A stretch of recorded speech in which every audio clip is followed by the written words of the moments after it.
এখানে দেখেন প্রচুর বৃষ্টি হইতেছে। আমি এটাও শুনতে পাচ্ছি যে অনেক এলাকায় অনেক বৃষ্টি হচ্ছে, আর আমাদের এলাকায় মানে কয়েকদিন ধরে যাবত প্রচুর বৃষ্টি হইতেছে। আসসালামু আলাইকুম, সবার কি অবস্থা? আশা করি ভীষণ ভালো আছো। আমি ভালো আছি, কথাটা জোরে বলতেছি কারণ বাইরে বৃষ্টি হইতেছে। এই যে রাস্তায় বৃষ্টি হইতেছে আর আমি রাস্তায় ছাতি নিয়ে আসছি। ছাতির পানি আবার ফোনের ভিতরে পড়ছে।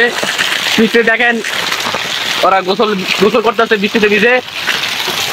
আমাদের এলাকাটা আপনাদেরকে দেখাইতেছি, দেখেন সবাই গোসল করতেছে বৃষ্টিতে ভিজে।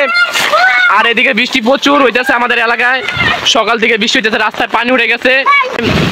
আর আজকে বেরোয় বোধহয় বৃষ্টির কারণে কোনো জায়গায় ঘোরা যাইতেছে না, মানে ঘুরতে ফিরতে রাস্তায় বের হতে পারতেছি না বৃষ্টির কারণে।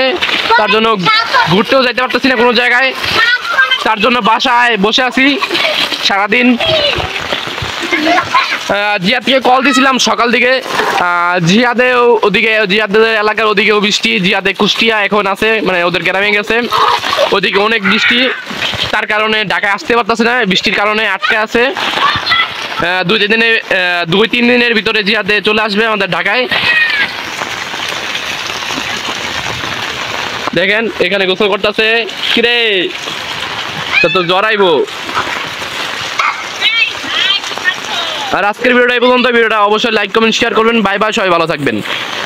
আসসালামু আলাইকুম।